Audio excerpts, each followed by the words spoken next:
नमस्कार साथियों, क्षिति वैविध्य के YouTube चैनल पर आप सभी का स्वागत है। आज पुनः एनसीईआरटी की लगातार चल रही श्रृंखला के 5वें अध्याय के साथ उपस्थित हुई हूँ। आज के अध्याय का नाम है क्या बताती हैं हमें किताबें और खबरें। एक खूबसूरत मोटिवेशन के साथ आज की चर्चा प्रारंभ करेंगे कि जितनी मुश्किलें होंगी नए सफ़र में मंजिल का सुख उतना ही शानदार होगा। तो बस निरंतर लगे रहना है। मुश्किलों का काम है आना, वो आएंगे, पर हमें तो अपनी मंजिल पर ही ध्यान टिकाए रखना है। तो चलते हैं आज के इस महत्वपूर्ण श्रृंखला के प्रश्नों की ओर। तो आज का हमारा पहला प्रश्न क्या है कि वेद संख्या में 4 हैं। सबसे इम्पॉर्टेंट लाइन हमें यही मिल गई कि वेद की संख्या कितनी है, 4 हैं। सबसे प्राचीन वेद निम्नलिखित में से कौन सा है? ऋग्वेद, सामवेद, यजुर्वेद, अथर्ववेद। तो सबको पता है, बिना समय गंवाए इसका उत्तर बताते हैं कि ऋग्वेद जो है वो सबसे प्राचीन है और सबसे नवीन या बाद का वेद कौन है? तो अथर्ववेद है। व्याख्या की तरफ चलते हैं कि वेद संख्या में 4 है। इनमें सबसे प्राचीन ऋग्वेद है। इसकी रचना लगभग 3500 वर्ष पूर्व हुई और इसमें 1000 से ज्यादा प्रार्थनाएं हैं। उन्हें क्या कहा जाता है? सूक्त कहा जाता है। सूक्त का अर्थ क्या होता है? अच्छी तरह से बोला गया। ये सूक्त विभिन्न देवी देवताओं की स्तुति में रचे गए हैं। इनमें 3 देवता बहुत ही महत्वपूर्ण हैं, अग्नि, इंद्र और सोम। यहीं अगर चर्चा कर लें तो अग्नि के लिए ऋग्वेद में कितनी ऋचाओं का वर्णन है? तो 200। इंद्र के लिए 250 और सोम का उल्लेख ऋग्वेद के किस मंडल में है? तो ऋग्वेद के 9वें मंडल में सोम का उल्लेख है। अग्नि को आग के देवता के रूप में, इंद्र को युद्ध के देवता और सोम वनस्पतियों के अधिपति के रूप में जाने जाते हैं। अगर ऋग्वेद के बारे में थोड़ा और जानकारी ले लें तो सबसे पहले पता ही है कि ऋग्वेद किसे कहते हैं? तो ऋचाओं के क्रमबद्ध ज्ञान के संग्रह को ही कहा जाता है। इसमें 10 मंडल हैं, 1028 सूक्त हैं और 10,462 ऋचाएं हैं। इन ऋचाओं के पाठकर्ता को होत्री कहते हैं। इसमें ऋग्वेद में हमें इस वेद से हमें आर्य के राजनीतिक प्रणाली, इतिहास और ईश्वर की महिमा के बारे में जानकारी मिलती है। विश्वामित्र द्वारा रचित ऋग्वेद का 3रा मंडल इंपॉर्टेंट है। 3रा मंडल कई बार इससे प्रश्न बनाया गया है कि जो 3रा मंडल है उसके लेखक कौन है? विश्वामित्र। 3रे मंडल में सूर्य देवता सावित्री को समर्पित गायत्री मंत्र का उल्लेख है। 9वें मंडल की तो हमने बात कर ली कि इसमें सोम का उल्लेख है। 8वें मंडल की हस्तलिखित ऋचाओं को क्या कहा जाता है? ये भी कई बार प्रश्न पूछा गया है, तो खिल्ल कहा जाता है। और अगर आगे देखें कि चातुर्य वर्ण समाज की परिकल्पना कहाँ से हुई है, तो ऋग्वेद के 10वें मंडल में वर्णित पुरुष सूक्त से। चातुर्य वर्ण अर्थात 4 वर्ण। किन 4 वर्ण? वो कौन कौन से 4 वर्ण हैं? तो ब्राह्मण, क्षत्रिय, वैश्य और शूद्र। इन चारों वर्णों को आदि पुरुष ब्रह्मा के मुख, भुजा, जंघा और चरणों से उत्पन्न माना जाता है। अब हम यजुर्वेद पे भी चर्चा कर लें, क्योंकि चारों वेद अपने आप में बहुत महत्वपूर्ण है और बार बार इनसे प्रश्न बनाए जाते हैं। तो सबसे पहले यजुर्वेद के बारे में यही जान ले कि ये गद्य और पद्य दोनों में है, ठीक है। और इसमें इसके पाठकर्ता को हम क्या कहते हैं? अर्धवर्यु कहते हैं। इसमें हमें मंत्र, बलि के समय जो नियम होते हैं, अनुपालन के नियम होते हैं, उसका उल्लेख है। यज्ञों के विधि विधानों का संकलन किया गया है। सामवेद को देखें तो साम का अर्थ ही होता है गान। इसके गायक को या इसके पाठकर्ता को हम क्या कहते हैं? उद्रात्री कहते हैं। और इसे यज्ञों के अवसर पर गाए जाने वाले ऋचाओं का वर्णन कहाँ मिलता है? इसमें हमें सामवेद में मिलता है। और अथर्ववेद के बारे में देखें तो इसके रचयिता कौन है? अथर्वा ऋषि। इसमें 731 मंत्र और लगभग 6000 पद्य हैं। सबसे पहले औषधियों का उल्लेख भी हमें अथर्ववेद में ही मिलता है। चलते हैं अगले प्रश्न की ओर। अगला प्रश्न क्या है कि ऋग्वेद के संदर्भ में निम्नलिखित कथनों पर विचार कीजिए। ऋग्वेद में सभी सूक्तों की रचना पुरुषों द्वारा की गई थी। मुझे लगता है कि यही लाइन थी 2000, मुझे एग्जैक्ट सन नहीं याद है, आईएएस में पूछा गया प्रश्न था। दूसरा है कि ऋग्वेद की भाषा प्राक संस्कृत या वैदिक संस्कृत कहलाती है। ऋग्वेद का उच्चारण और श्रवण किया जाता था, न कि इन्हें पढ़ा जाता था। उपयुक्त में से कौन से कथन सही हैं? केवल 1 और 2, 2 और 3, 1, 2 और 3। तो पहली बात है कि ये जो पहला कथन है कि ऋग्वेद में सभी सूक्तों की रचना पुरुषों द्वारा की गई थी, तो ये गलत है। इसकी रचना महिलाओं द्वारा भी की गई है। इसकी भाषा प्राक संस्कृत प्राक अर्थात प्राचीन संस्कृत या वैदिक संस्कृत है, और इस ऋग्वेद का उच्चारण और श्रवण किया जाता है। इन्हें श्रवण किया जाता था, न कि इन्हें पढ़ा जाता था। ठीक, तो कथन 2 और 3 सही है। व्याख्या की तरफ बढ़ते हैं कि वैदिक प्रार्थनाओं की रचना ऋषियों द्वारा की गई थी। आचार्य विद्यार्थियों को इन्हें अक्षरों, शब्दों और वाक्यों में बांटकर सस्वर पाठ कंठस्थ करवाते थे। अधिकांश सूक्तों के रचयिता सीखने और सिखाने वाले पुरुष थे। कुछ प्रार्थनाओं की रचना महिलाओं ने भी की, इसलिए कथन 1 क्या है, गलत है। इसकी भाषा संस्कृत या वैदिक संस्कृत कहलाती है। ये संस्कृत वर्तमान में स्कूल में पढ़ाई जाने वाली संस्कृत से थोड़ी भिन्न है, क्योंकि अभी जो वर्तमान में हमें संस्कृत पढ़ाई जाती है वो लौकिक संस्कृत है, वैदिक संस्कृत नहीं पढ़ाई जाती है। ऋग्वेद का उच्चारण और श्रवण किया जाता था, न कि इन्हें पढ़ा जाता था। रचना के कई सदियों बाद इसे पहली बार लिखा गया। इसे छापने का काम लगभग 200 वर्ष पूर्व ही हुआ है। जिन लोगों ने इन प्रार्थनाओं की रचना की थी वे कभी कभी खुद को आर्य कहते थे। ठीक, चलते हैं अगले प्रश्न की तरफ कि ऋग्वेद में किन नदियों का उल्लेख सबसे कम हुआ है। सरस्वती, सिंधु, गंगा, यमुना, ब्यास। नीचे दिए गए कुट का प्रयोग करते हुए सही उत्तर चुनिए। केवल 1 और 2, 1, 2 और 5, केवल 3 और 4, और डी कह रहा है 1, 2, 3, 4 और 5। तो ऋग्वेद में सबसे कम किस नदी का उल्लेख मिलता है। चलते हैं, जो क्या है, गंगा और यमुना। गंगा और यमुना का उल्लेख हमें सबसे कम दिखाई देता है। चलते हैं व्याख्या की तरफ। तो ऋग्वेद में सरस्वती, सिंधु और उसकी सहायक नदियों व्यास, सतलज व अन्य का वर्णन कई बार हुआ है, परंतु गंगा और यमुना का उल्लेख सिर्फ 1 बार हुआ है। ऋग्वेद में सर्वाधिक वर्णित नदी कौन सी, सिंधु, और सर्वाधिक पवित्र नदी किसे माना जाता है, तो सरस्वती को। यहीं पर हम एक चीज़ और देख लेते हैं कि ऋग्वैदिक कालीन जो नदियाँ थी वर्तमान में उनके क्या नाम हैं।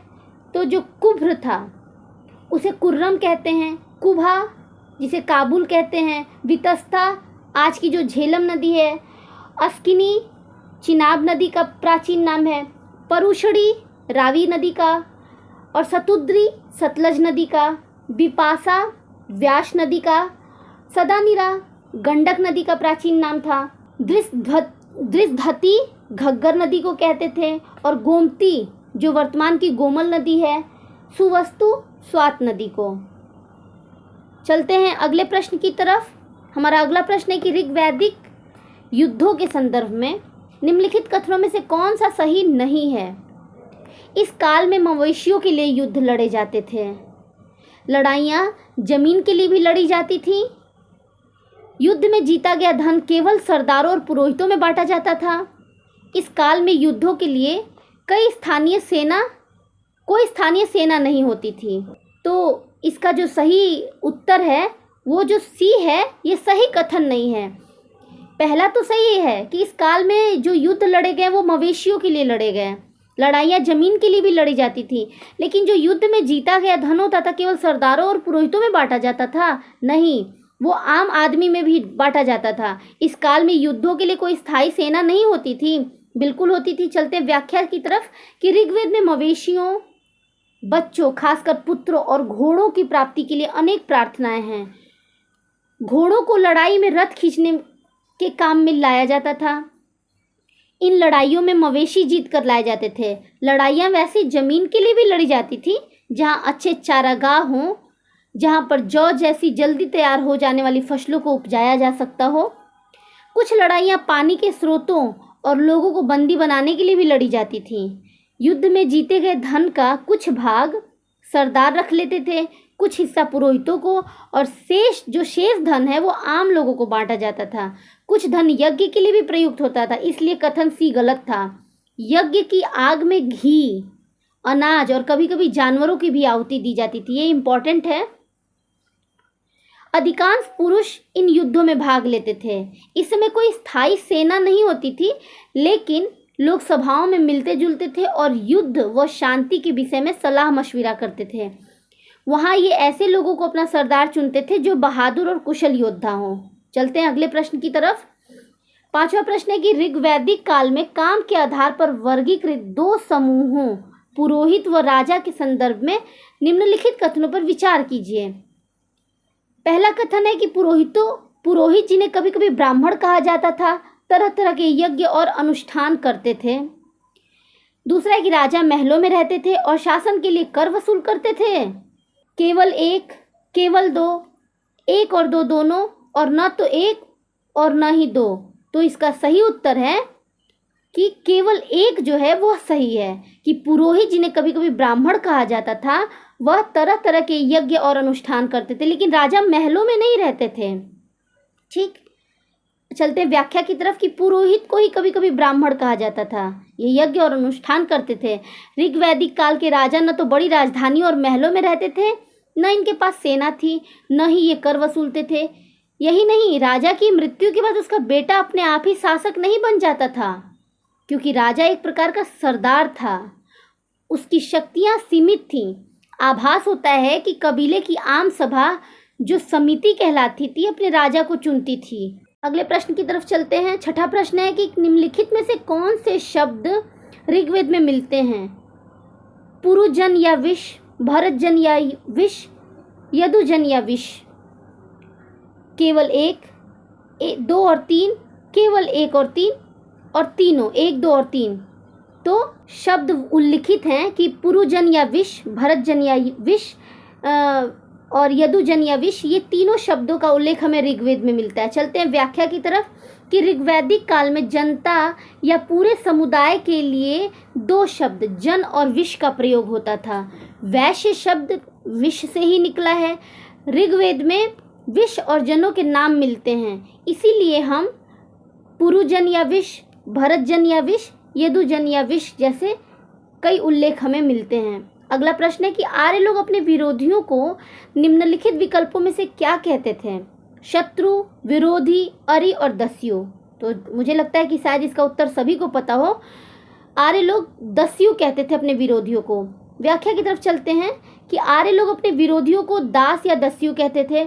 दस्यु वे लोग थे जो यज्ञ नहीं करते थे और शायद दूसरी भाषाएं बोलते थे। बाद के समय में दास शब्द का मतलब गुलाम हो गया। उन्हें उनके मालिक की संपत्ति माना जाता था, जो कभी काम मालिक चाहते थे उन्हें सब करना पड़ता था। अगला प्रश्न है कि जिस युग में उपमहाद्वीप के उत्तर पश्चिम में ऋग्वेद की रचना हो रही थी, उसी समय कुछ अन्य जगहों पर महापाषाणी कब्रें बनाने की प्रथा का विकास हो रहा था। महापाषाणी कब्रों की प्रथा के संदर्भ में निम्नलिखित कथनों पर विचार कीजिए। यह प्रथा केवल दक्कन और दक्षिण भारत में प्रचलित थी। कुछ महापाषाण जमीन के भीतर होते हैं, कुछ जमीन के ऊपर ही दिख जाते हैं। उपयुक्त कथनों में से कौन से कथन सही हैं? केवल एक, केवल दो, एक और दो, और न तो एक और न ही दो। क्या प्रश्न है कि जिस युग में उपमहाद्वीप के उत्तर पश्चिम में ऋग्वेद की रचना हो रही थी, उसी समय कुछ अन्य जगहों पर महापाषाणी कब्रें बनाने की प्रथा का भी विकास हो रहा था। महापाषाणी कब्रों की प्रथा के संदर्भ में तो यह प्रथा केवल दक्कन और दक्षिण भारत में प्रचलित थी, ये सही नहीं है।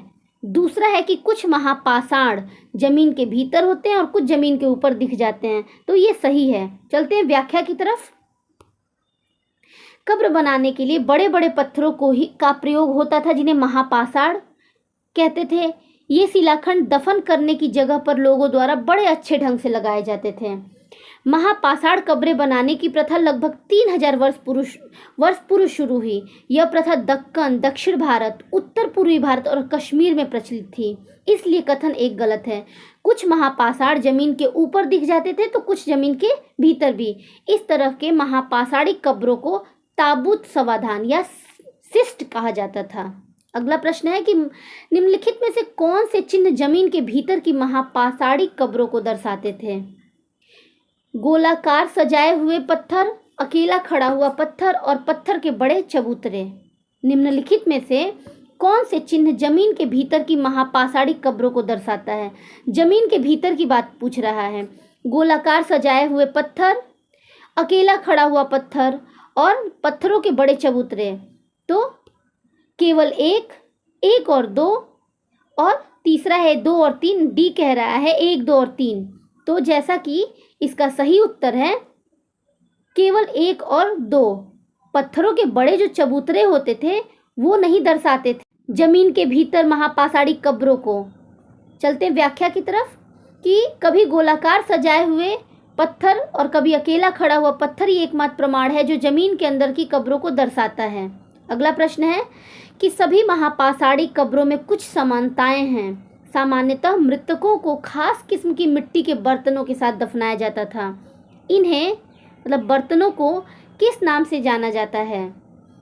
काले लाल मिट्टी के बर्तन, हरे नीले मिट्टी के बर्तन, सुनहरे मिट्टी के बर्तन और भूरे चित्रित मिट्टी के बर्तन।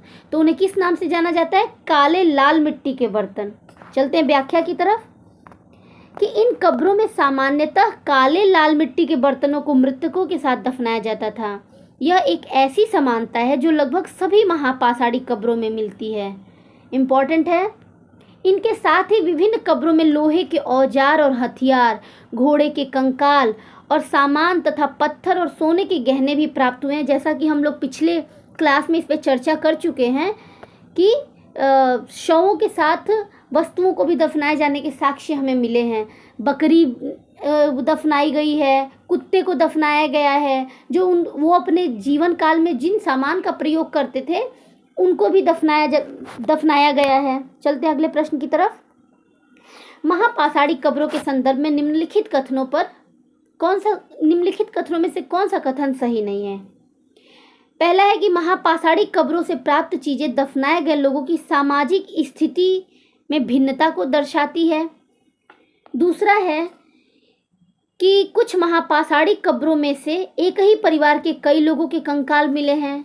तीसरा है कि कब्रों पर गोलाकार चट्टानें या खड़ी चट्टान रखकर चिन्ह बनाए जाते थे ताकि लोग आवश्यकता अनुसार शवों को दफनाने दोबारा आ सकें। और डी कह रहा है कि कब्रों में दोबारा जाने के लिए एक रास्ता होता था जिसे डेथ होल के नाम से जाना जाता था। तो प्रश्न क्या है कि कौन सा कथन सही नहीं है? तो इसका जो डी है यह सही नहीं है, बाकी तीनों ऑप्शन सही हैं। चलते हैं व्याख्या की तरफ कि ब्रह्मगिरी में एक व्यक्ति की कब्र में 33 सोने के मनके और शंख पाए गए हैं, जबकि दूसरे कंकालों के पास सिर्फ कुछ मिट्टी के बर्तन ही पाए गए हैं। तो इससे क्या पता चलता है? उसकी सामाजिक स्थिति की भिन्नता को दर्शाता है। कुछ कब्रों में एक ही परिवार के लोगों को एक ही स्थान पर अलग अलग समय दफनाया गया था और बाद में मरने वाले लोगों को परिवार के सदस्य की पहले से बनी कब्रों में लाकर दफनाया जाता था।